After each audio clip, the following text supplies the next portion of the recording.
Army, the Problem. Written by Anthony M. Mace. Read by Brian Hargraves.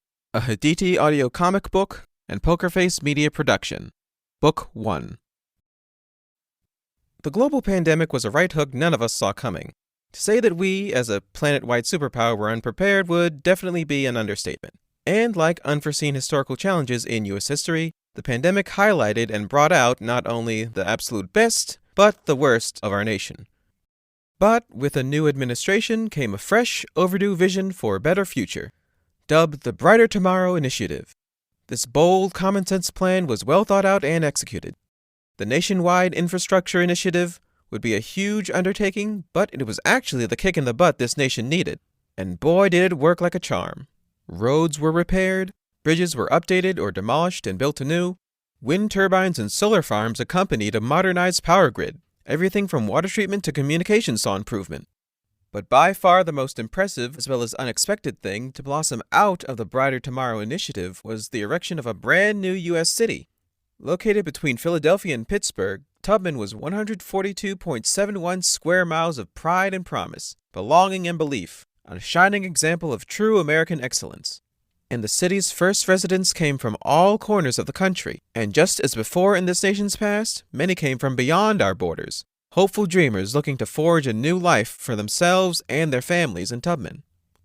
The Rowlands were one of those families. Lathan and Daisy made the move to Tubman from nearby Philadelphia with their 7-year-old daughter Letitia and 5-year-old son Stefan. The Rowlands looked at the promise of Tubman and the fresh start as a welcome challenge. Now, 12 years later, despite a few hiccups, new jobs as well as a new addition, the family rock star, 6-year-old Dominique, it's safe to say that the Rowlands now find themselves in a pretty good place. And sometimes that even includes a mostly grumpy, slightly irritated Chisholm High School student, Stefan. For the most part, Stefan is your typical high schooler, navigating through the basic day-to-day high school construct. Though Mom and Dad believe his razor-blade attitude a hindrance, Stefan thinks it has helped him more than it has hurt him, because unlike most kids in Stefan's school dealing with the day-to-day issues of teendom, he has the added weight of dwarfism to balance on his shoulders. Still, like everyone else, he's preparing for graduation and readying himself for the transition to college, and he'll do it with his chin up like all the Rowland men before him. That is, if he makes it through breakfast. Good morning, all. Stefan greeted the family, already finished breakfast and ready to head out. Good morning, love, replied Mom, followed by Dad, who was headed to the coffee machine for what was clearly his second cup. Morning, son.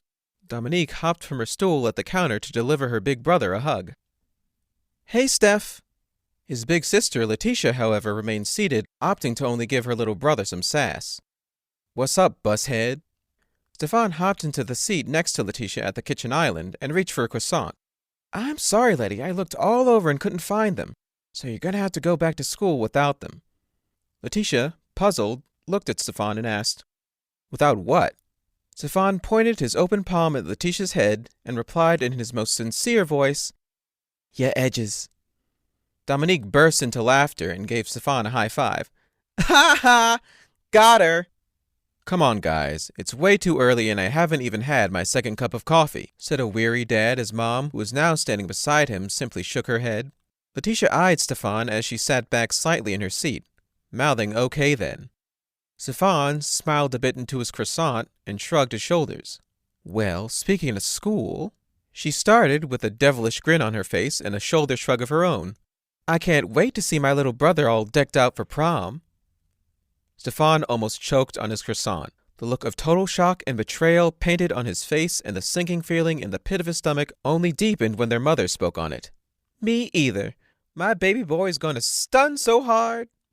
Okay, he thought. No need to panic. He could get through this easy. He'll pay Letitia back later for this betrayal. As long as no one else chimes in, he'll be fine.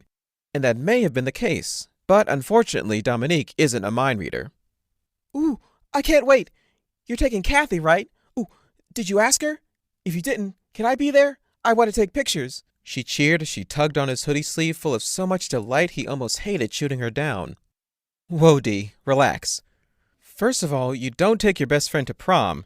And second, he mumbled this last part like there was no way his mom could possibly hear him, but he could only be so lucky. I'm not going.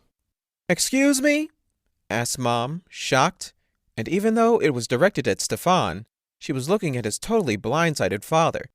Things weren't looking good, and Dominique's disappointed face only made things worse. "Aww, bummer," she whined as she made her way over to Mom to rest her sad face on her arm. His father blew at the surface of the coffee in his mug, wishing he could vanish as easily as the steam. For a moment more, Mom continued to mentally burn unspoken words into the side of his head. Eventually, she turned to address Stefan directly.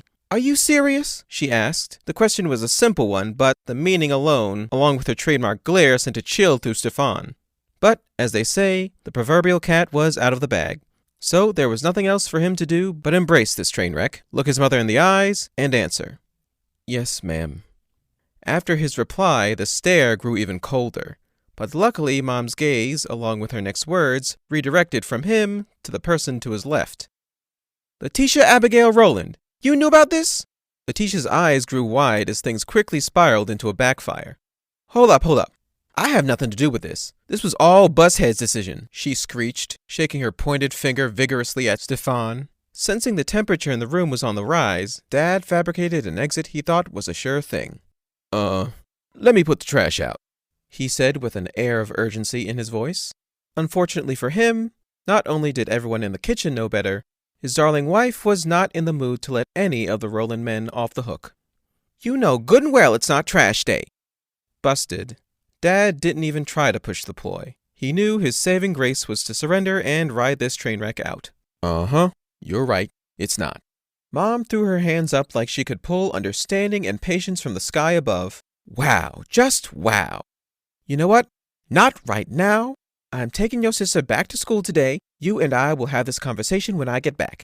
Stefan wisely kept his objections to himself, because at this moment his mother's gaze was a lethal mix of frustration and disappointment. He opted to keep things short, sweet, and safe, so, "Yes, ma'am," was all he had to say on the matter. Mom shot Dad another icy look, then proceeded to grab her keys and bag. "Letty, Dom, let's go. And we'll be talking in the car, Miss Thang." Letitia put on her best, "but what I do" face. "Huh? But Mom..." And even though Stefan knew that when his mother got home he was going to get an earful, he found joy in the fact that for a whole car ride his sister was going to receive the same. He looked at her and cracked a smile, then whispered, "That's what you get, you tattletale. Why would you even?" Letitia stood, pointing at the sides of her head and saying, "Don't push me, 'cause I'm close to the edge." "Say, what now?" Stefan asked, with his eyebrows arched high in confusion as his sister strolled out the kitchen. Dominique paused on her exit to help her big brother out. Some old rap song Dad was listening to, and after shooting her father double peace signs, Dominique took off to catch up with Letitia and Mom. Halfway down the hall, she yelled back to her brother, "And if Mom kills you, Steph, I get all your comics and your gaming system." "Bye, Dee," Stefan yelled back. The last sound heard was the front door shutting. Stefan huffed and turned to finish consuming his croissant, only to pause mid-bite because he noticed that his father was just standing at the counter holding his cup of coffee and staring at him slack-jawed. It went on so long that the whole vibe started to feel weird. Stefan began to squirm in his seat. When he couldn't take it any longer, he shrugged his shoulders, palms up, and asked, "What?" His father's face exploded with shock. "Boy, are you crazy?" asked his father. Stefan answered with another shoulder shrug and a low-spoken response. "I mean, what's the big deal?" "What's the big deal?" answered Dad. "You didn't think, I don't know, that maybe you should have run that by me?" "Dad, why?" mused Stefan with an air of confusion and surprise. "Well, for one, your mother scares me. 2, when you do something goofy, I'm instantly seen as your wingman. And 3, your mother scares me," answered his father with the most sober expression he could show. Nonetheless, Stefan burst out in a snicker.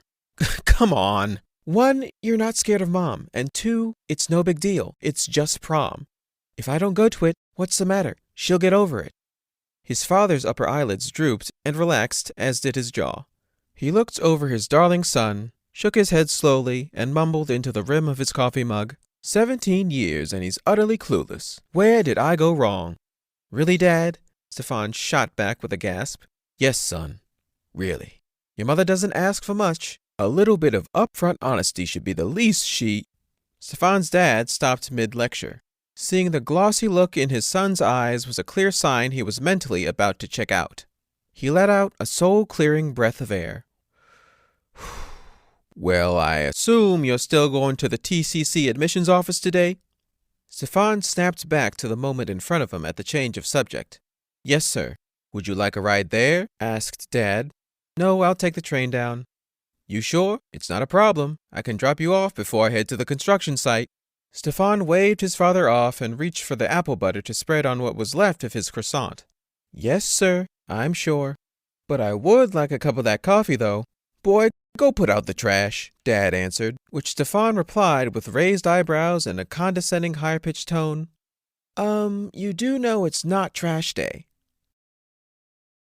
A little over 2 hours later, after the kitchen interrogation, Stefan was downtown at Tubman Community College. Delighted that his meeting with the admissions counselor ended quickly, and he was headed back, but not before hitting up the Leipzig coffee shop for that large cup of joe he was denied earlier. Well, that was less taxing than I thought it would be, he thought to himself as he paused in his exit to hold the door for a couple of young ladies dressed in nurse scrubs. And I have plenty of time before I have to meet up with Kath. Splash! The hot coffee assaulted the skin on Stefan's bare hand, causing him to instantly jump back and drop the cup. He looked up to see two guys a few years older than himself, one of which he knew was the cause of his stinging hand by the way he stood with his arms raised and the fresh coffee stains on his blue denim. Yo, don't you see me walking here? Spat Stefan with all the salt and vinegar he could summon. My dude, honestly, I didn't, replied Denim Stain with a snicker, which only caused Stefan to get even more confrontational. Well, if you peel your face out of your phone and pay attention to the world around you, you'd be a better person. Stefan's outbursts only drew more snickers from the pair. The Denim Stain's sidekick, in a hoodie that was obviously a size too small, peppered the unfortunate situation with a totally uncalled-for slight. Yo, half a dude is pissed. Seriously, man, you need to switch to an herbal tea and relax, added Denim Stain as he wiped at the coffee spill on his outfit. Stefan's eyebrows tightened along with his fist. You need to watch where you walk, idiot. Half a dude, what's with the big attitude? Like for real, your little ass can still get it. Flipped off the tight hoodie-wearing sidekick, causing Stefan to divert his attention and razor-blade attitude from Denim Stain to him. Yo, call me half a dude one more time and I swear on Christmas I'ma gift wrap your jaw. To his credit, Denim Stain tried to diffuse things. Kind of. But the fact that he was laughing along with a goofy smile on his face didn't really help. Yo, chill. Man, don't tell me to chill. It's half a... And before the tight-wearing hoodie guy could finish that insult for the third time, Stefan leapt up and planted a clean, solid right to his jaw. And as would be expected, a full-blown brawl broke out. Stefan and the tight-wearing hoodie guy traded blows, and after Stefan pulled him to the ground, Tight Hoodie found out that even, as he put it, a half-a-dude could be a whole problem. It took Denim Stain and a bystander a good minute to separate the two.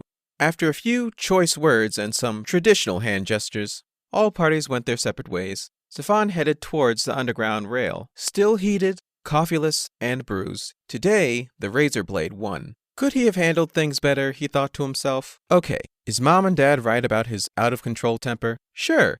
Would he react the same? Why not? At this moment, he could care less. He just wanted people to stop staring at him and make his way home. Across the street from the Leipzig coffee shop, a black SUV sat idle. From the half-open passenger-side back window, a well-dressed young man, 2 years younger than Stefan, watched. No, it was all coincidental that Varnee Oregon Jr. happened upon this spectacle, and that's how any rational, level-headed person would have taken it. Unfortunately, the child prodigy, Varnee Oregon Jr., is anything but. In his brilliant mind, this was fate. This isn't going too well now, is it, Stefan? He mumbled to himself as he watched Stefan and the much taller boy being pulled apart. So much passion and fight within you, he continued as he observed a bruised and scuffed-up Stefan making his way down the sidewalk. But an unfortunate roll of the genetic dice has left you just short of your full potential.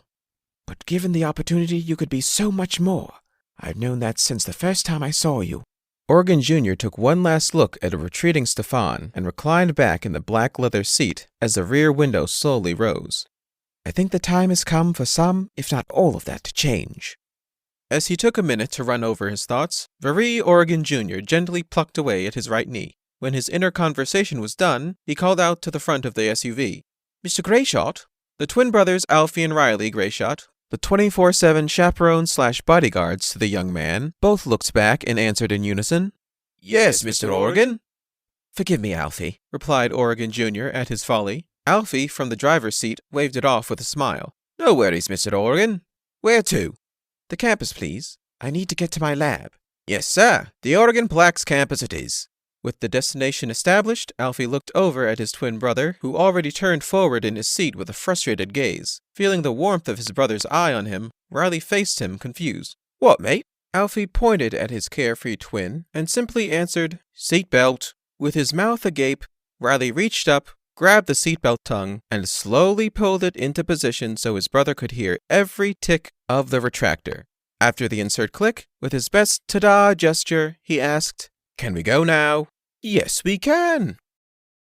Back at the Rowland household, Stefan sat on the sofa, wincing as his only and by default best friend in all of Tubman, Kathy Gomez, heavy-handedly applies first aid to his bruised face. Ow! A little easy with it, please, protested Stefan to the rough treatment. Stay still, you big baby, replied Kathy as she steered his retreating face back to its original position by his chin. I can't believe you are fighting. I swear your temper is 10 times bigger than you are. Stefan's eyebrows crushed inward, and he looked cross to Kathy. She, in turn, dipped slightly to the side and quickly looked Stefan up and down.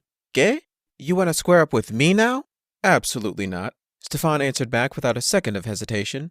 Kathy, with her head still cocked to the side, raised the pointing finger on her first aid-applying hand and stated with all confidence, Eso es correcto, chico. I'll really kick your butt. We're supposed to be going to Alex's end of spring break party, but instead I'm playing nurse to your angry butt.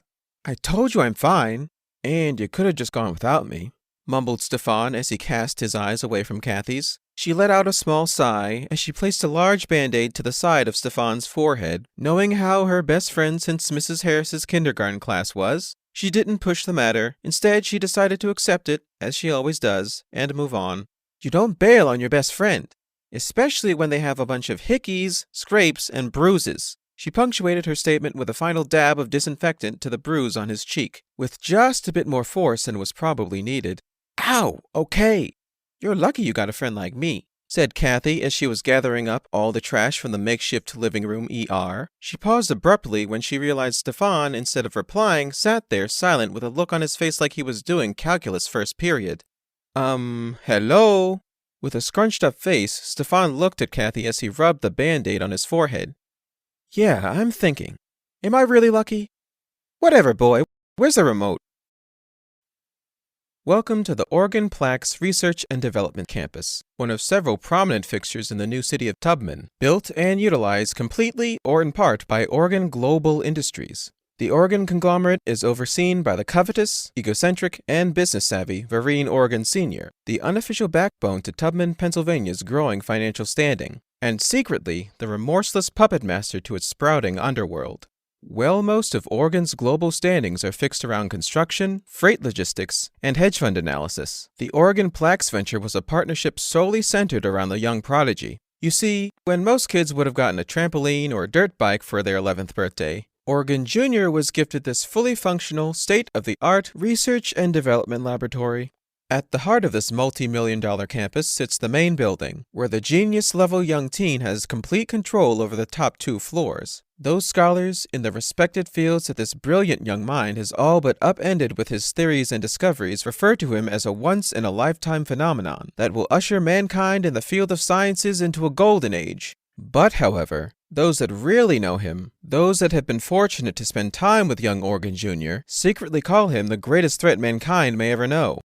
And those branches of prophesied destruction will grow from the seeds he plants here. Because here at Oregon Plax, Varnee Oregon Jr. is free to pursue his works in biochemistry, cytologist molecular biology, and DNA remodeling. His father has seen to that, even if he doesn't understand a single thing about it, and deep down, it really scares the hell out of him. All he or anyone else in or out of this facility knows is when Oregon Jr. exits the elevator on the 10th floor, the world of normal understanding ceases to exist. That is the very reason when he goes to his lab, Alfie and Riley stay posted at the ground floor, and Oregon Jr. continues on his own. Once the elevator reaches the 10th floor and the door is open, Oregon Jr. must go through several security measures to gain access to his lab. The elevator door opens to an elastomer polytrope door with a biotech lock of his own design.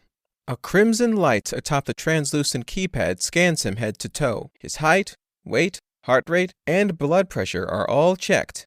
After a rhythmic beep signifies verification, he is allowed entry. Once he steps through, the door slides shut behind him, upon which Oregon Jr. places his open palm on the panel on the secondary door to be scanned along with his iris. After the secondary round of verification, the vestibule is permeated with a chemical vapor to decontaminate and discharge any static electricity. The process is announced by the mature, silky AI voice Oregon Jr. named Nanny Posh. Environmental containment purge is now in process. Approximately 3.6 minutes later, the end of the process, like the start, is announced by the AI. Process complete.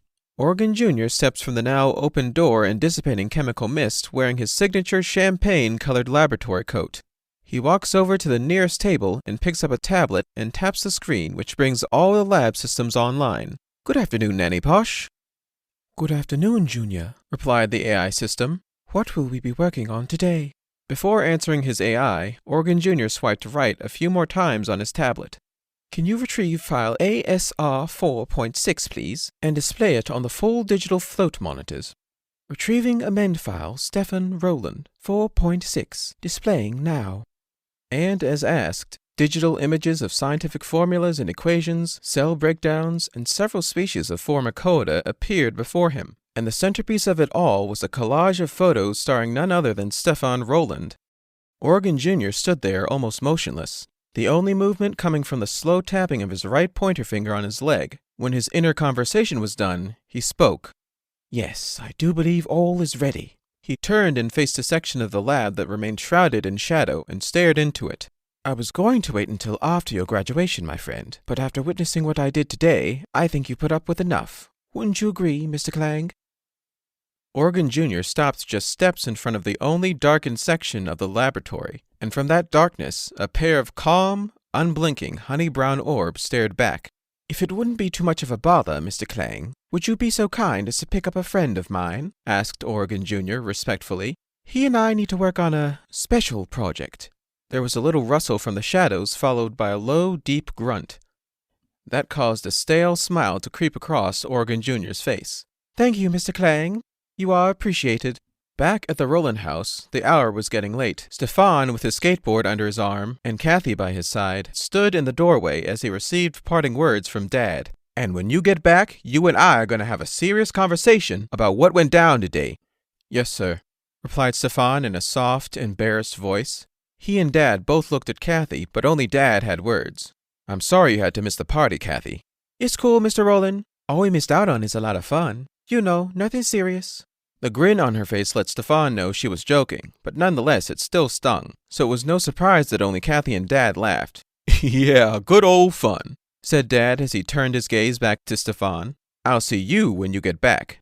Stefan and Kathy walked at a decent pace to her house that was only around the corner and about 6 blocks from Stefan's. And though it was a wonderful evening for a walk, Stefan's mind was stuck on the marathon lecture he knew would be waiting for him back home. Mom and Dad are going to burn me out over this for a while. Like the lasagna you forgot in the oven when we were 10? Kathy said with an unnecessary enthusiastic tone. Stefan responded with a fraudulent state of hurt. Wow, really? Whose side are you on, best friend? I'm on the side of those that want you to be and do better, replied Kathy. So you're team Mom, Dad, Lady, and Dee versus team me. Okay, best friend, he sighed. That resulted only in getting a bop from Kathy on the back of the head. Oh, quit it. Everybody you named has your back and you know it. It's that temper of yours that's against you, she said firmly. If you don't get it under control, it may do a lot worse than hold you back from doing the best you can do. Stefan stopped dead in his tracks and looked at Kathy like she was an alien from a B-rated movie. Well, okay, Dr. Phil. I'm more of a Dr. Phipps Clark, thank you. Who is that? What channel is he on? Bye, boy. The two shared a hearty laugh, then Stefan mocked Kathy in a high, squeaky voice. Bye, boy! And, you know, the only reason we're friends is because I'm good practice for your psychological voodoo. Kathy gave Stefan a shove and refreshed his memory after sucking her teeth. No, we're friends because you sit next to me in Mrs. Harris's class. Something told me to sit next to Kenny Mates. Whatever, boy. The two friends continued on, joking and laughing the whole way. Their friendship is a solid one. It began and grew here in Tubman, and it made the move that both of their families decided to take to this new place way easier. Almost as easy as it was for the pale reddish-orange figure lurking in the shadows of the rooftops to find who he was sent to collect. The enigmatic Mr. Clang watched the two teens hungrily as they walked. He doesn't get to leave the Oregon Plaque's laboratory unsupervised much, so when he gets opportunities like this, he relishes them, even if the ever-stoic look on his face doesn't show it. He quietly stalked the two unaware friends until their journey came to its end and a sinister grin bled slowly across his face, because Mr. Clang knew that very soon Stefan would be alone, and then they could get acquainted. Stefan and Kathy eventually reached her house, and just as expected, Kathy's mother, Mrs. Gomez, made a huge fuss over Stefan the moment she saw the bruises on his face. "Mira, mijo, this is not good. You have to be the master of your emotions or they will rule you." "Yes, ma'am, I'll try my best," replied an extremely embarrassed Stefan, who was trying hard to ignore Kathy, who was leaning in the open doorway with her arms crossed in a smug, "See what I tell you?" look on her face. "No, don't try. You must do. Look at this. These scars will be bad." Mrs. Gomez lovingly turned his head side to side, assessing the damage he brought upon himself. Internally, Stefan shrugged it off. Hell, he was kind of grateful, because he knew this was going to be the nicest lecture about his behavior he was going to get this night. After Mrs. Gomez's motherly inspection, she looked Stefan square on and he could see just a hint of disappointment in her eyes. And Stefan appreciated the fact that she kept it to herself. "Don't worry, we'll get you right. Now hurry home. There's no moon tonight and the darkness is getting thick." "Yes, ma'am," he answered through grinning teeth. Kathy popped out of her lean and clapped Stefan on the shoulder. "Call me when you get home. We can have a quick prayer session before your dad leans in on you." "Seriously, dude?" he said in a hush. Kathy, backing into the doorway, just smiled and hit him with a shoulder shrug. "Couldn't hurt." Stefan threw his head back, dipped slightly at the knee, and let out an exaggerated grunt. He followed that with a laugh, leaving Kathy shaking her head. Turning and taking a running start, Stefan flicked his board to the sidewalk. He hopped on not a second after the wheels made contact and then pushed off. Stefan rolled peacefully in a small, gentle zigzag down the street. He chose to escape the moment instead of focusing on what was waiting for him at home. Stefan loved skateboarding. The smoother the surface, the better. It gave him the sense of floating, and he found that very relaxing. He was almost inclined to just roll by his house and ride until he ran out of road. Stefan felt he was slowly finding his happy place, but it was a silhouette that darted through the shadows that made him feel like something else found him first. Stefan snapped his head to the left to look, and sure enough, swoosh, there it was again. What the heck was that? He pondered. He thought he heard something rustling in the treetops that lined the sidewalk. There, again, swoosh, the silhouette darted by, just behind him. Now he was certain, and with certainty came clarity. Stefan focused his attention solely on what was in front of him, and kicked his board into overdrive. Oh, hell to the nah. The thought that this was some goofball playing a prank did cross Stefan's mind, but the raised hairs on the base of his neck were advising him not to find out. And just when Stefan was about to ditch the skateboard and haul ass, he vaguely saw a silhouette out the corner of his eye, but this time on his right. And then with a thump to the head 100 times harder than any Kathy has ever delivered, he stumbled forward. Then everything faded to black. "I'm certain, Daisy, Stefan left straight away. He should have been home." So Kathy wasn't mistaken. She heard her mother's half of the conversation correct from the kitchen. Stefan didn't make it home. She assumed that he didn't call because things popped off soon as he walked through the front door. But this is worse. Way worse. Her mind began to race with all sorts of scenarios, but not even those thoughts moved as fast as the tears. "Mommy?" "No, that boy knows better. I'm calling Yessie." Daisy Rowland kept her tone even and free of the fear and worry that was washing over her, or so she hoped. She had to hold it together. She could already see the cold hands of fright starting to take hold of Dominique. Her baby girl was worried about her big brother, and the way her husband was needing the keys to his truck, she knew things were about to boil over. "Hey, Yessie." "Well, that'll depend on your next answer. Is Stefan still with you guys?" "Are you sure? Because he hasn't made it home yet." It would take a team of medical professionals to determine what left Daisy Rowland first, the color from her face or the breath from her lungs. When her eyes finally locked with those of her husband, the ex-Army Ranger was ready to move out. "Babe, call the police and the hospital. I'm going to retrace his normal route first and fan out from there." Mom fought back the tears the best she could and nodded. Dominique sprung up from the sofa and moved briskly towards her father. "Dad, I'm going with you," she proclaimed, a little louder than she intended. Her father's firm hand rested on her shoulder and stopped her cold. "No, not this time, Dee Dee. I need you to stay here with Mom just in case Steph comes back." Stefan Rowland gave his youngest a pat on the shoulder and his wife a nod, then turned and headed out. After the door shut and Dad could be heard getting into his truck, Dominique ran to her mother and wrapped her arms around her waist and squeezed tight. Daisy Rowland took in a deep breath and returned to the call and dear friend she left hanging in limbo. "I'm sorry, Essie." "Yes, I appreciate that." "I know. I just want to know where my baby boy is." The light was dim, but there was light, and Stefan preferred that to the darkness. His head was throbbing, and he was almost certain he was being held in place by some kind of straps. Though it hurt, Stefan looked around and through the blurriness he saw someone standing just off to his left. "There you are. Thank heavens. I feared that very unnecessary blow to the head would leave you unconscious a lot longer." Stefan may have had a splitting headache, but he was sure that the voice that was stabbing into his aching head wasn't that of an adult, but someone around the same age as him, and when the figure drew closer and stood over him looking down, he was certain of that. Good, good. That means the concussion stimuli is working perfectly." Oregon Jr. leaned forward and held a marble-sized device over Stefan's face and moved it diagonally between his eyes until it gave off a beep, after which he stood erect and tapped on his tablet and read over the results. He looked over to the part of the laboratory that stayed cloaked in shadows and addressed the calm, unblinking, honey-brown orbs that were watching his every move. "It seems like you're off the hook, Mr. Clang. I'll be able to proceed with this procedure after all." All Oregon Jr. got in return from the silhouette was a muffled grunt. It was Stefan that added the dialogue. "What the hell are you doing, dude?" Oregon spun on the spot, throwing his arms behind him. And once they, along with the tablet, rested at the small of his back, he slowly walked towards Stefan, answering his question in a tone that gave the impression that all of this was normal. "Well, at the moment, my OMALU." He paused, realizing that Stefan had no idea what that was. "I'm sorry. My opacity masking actinism leveling unit is completing its scan to assess and treat your concussion." He came to a rest at Stefan's side and looked down on him. And as bad as the situation he was in was, the blank blue-eye gaze and mannequin smile creeped him out on a whole other level. "Mr. Clang walloped you pretty hard, and I really want to begin this procedure tonight." "What damn procedure? What are you talking about, dude? Let me the hell up from here now!" Stefan's anger rocketed to the surface, and he wasn't trying to leash it one bit. Oregon Jr. gently patted him on his restrained shoulder and flashed that plastic smile of his. "And I will, once the procedure is completed. Now relax, Stefan. High stress levels will only delay the OMALU's healing and give false positives." Oregon Jr. whipped his tablet back in front of him and began to tap away. "And I don't want to sedate you. That may interfere with the desired results of the procedure." "Procedure? What damn procedure? What are you planning to do with me?" Stefan's protests and rage seemed to free fall into the ether because this young boy beside him was not even bothered. He casually looked at the data on the screen, occasionally tapping. Stefan's body began to tremble, and as would be expected, he exploded.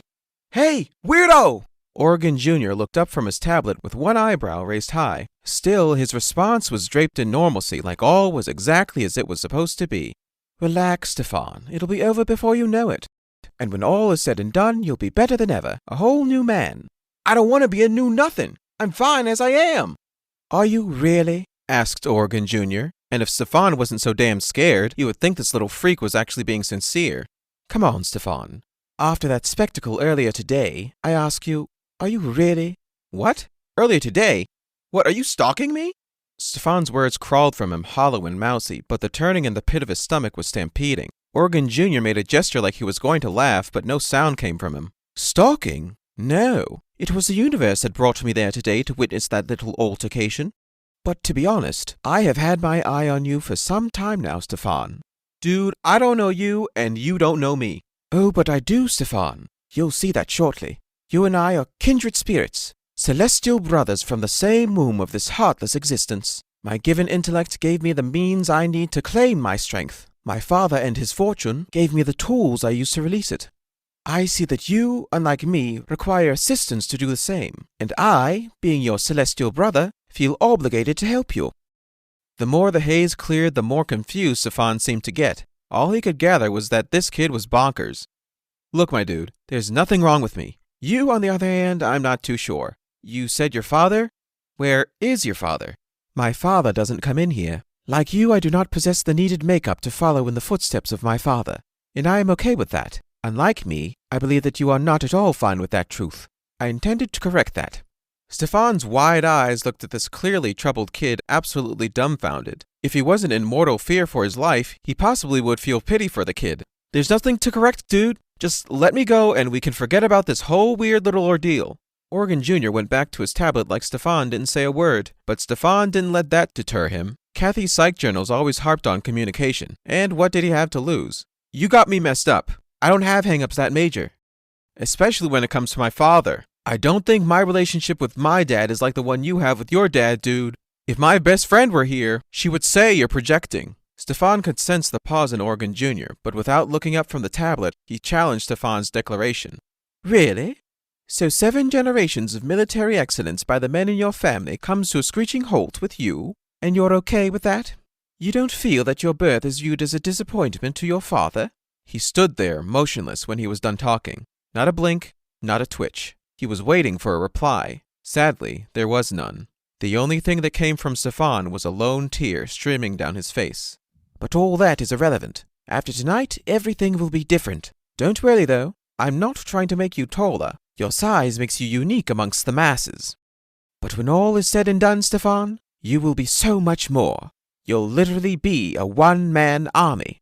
Stefan struggled against the straps that held him, as Oregon Jr. placed his tablet on an adjoining table and began to remove his lab coat. It'll all be fine, Stefan. I've been preparing this for some time now. I know. Surprising, right? Where did I find the time? Nanny Posh? Yes, Junior. Initiate Project ASR 4.6. Monitor all vitals and keep a very close eye on any brain abnormalities.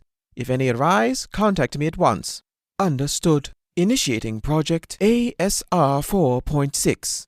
Oregon Jr. tossed his lab coat over his arm when he reached the vestibule ready to exit the laboratory. He didn't turn to face Stefan, but he did leave him some parting words. Don't worry, Stefan. I'm leaving you in good hands. And I don't mean Mr. Clang. Nene Posh will see to things from here on. One day, Stefan. Maybe not tomorrow, or even a few days after. But one day, you will be thanking me for this. Oregon Jr. pressed his free hand against the panel and the door slid open. And just before it slid completely shut, he faintly heard Stefan whisper, Don't hold your breath. Stefan unwillingly laid there, staring at the ceiling, tears running down the sides of his face. All he could think about was Mom, Dad, Dee, Letty, and Kathy too. But Mom, damn, she is spazzing out for sure. And Dad, he couldn't even imagine. The only thing he was sure of was he had to get out of the situation. But how and when was the question. Don't cry, Mom. I'm gonna get out of this. Somehow. This has been Army, the Problem, written by Anthony M. Mace, read by Brian Hargraves, a Haditi audio comic book and a Poker Face media production, Book 1. Copyright 2023 by Anthony M. Mace.